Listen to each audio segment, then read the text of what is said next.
போடுறவைகளுக்கு தண்ணி போடாதவைகளுக்கு எல்லாத்துக்கும் ஒரு பதில் எப்படின்னா, தண்ணி போடுறவைங்க இருப்பாங்க, 100க்கு 10 பேர் இருப்பாங்க. அதுலேயும் 100க்கு 1 2 தான் குடும்பத்தை கொஞ்சம் கவனிக்காமல் கொஞ்சம் ஜாலியாக இருப்பாங்க.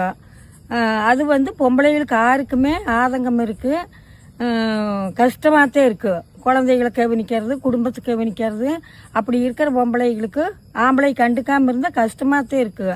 அதுக்காக நம்ம சொல்லி பார்க்கணும். திருந்தலைன்னா நம்மளும் முடிஞ்ச அளவுக்கு நம்மளா சமாளிக்கக்கூடிய திறமை இருக்கணும். ஆம்பளைகளை அப்படித்தான், பொம்பளைகளை கொஞ்சம் மிரட்டி பார்த்தாங்கன்னா கேட்கலின்னா கொஞ்சம் விலகி போயிடணும் ஆம்பளைகளுமோ. அப்படி இருந்தால்தான் குடும்ப ஒத்துமை இருக்குது. இன்னொன்று சொல்கிறேன், நான் எங்கள் வீட்டில் என்ன பண்ணுவாருன்னா, தண்ணி போடுறவங்கிட்ட இப்போ ஏதாவது முக்கியமான சோழிகளுக்கு எங்கள் வீட்டுக்கு வருவாங்க. இவர் நல்லா கிராம அதிகாரி. அதனால் தண்ணி போட்டுக்கிட்டு வந்தாங்கன்னா நீங்கள் நாளைக்கு வாங்க அப்படின்றவார், பயக்கவே மாட்டார்.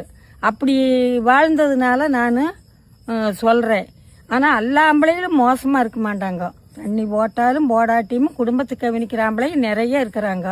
1 2 100ல் 1 2 1000ல் 4 2 தான் குடும்பத்தை கவனிக்காமல் கஷ்டப்படுத்துறவங்க இருக்கிறாங்க. இல்லைன்னு சொல்லல, நான் அதையும் பார்த்துருக்கேன். நான்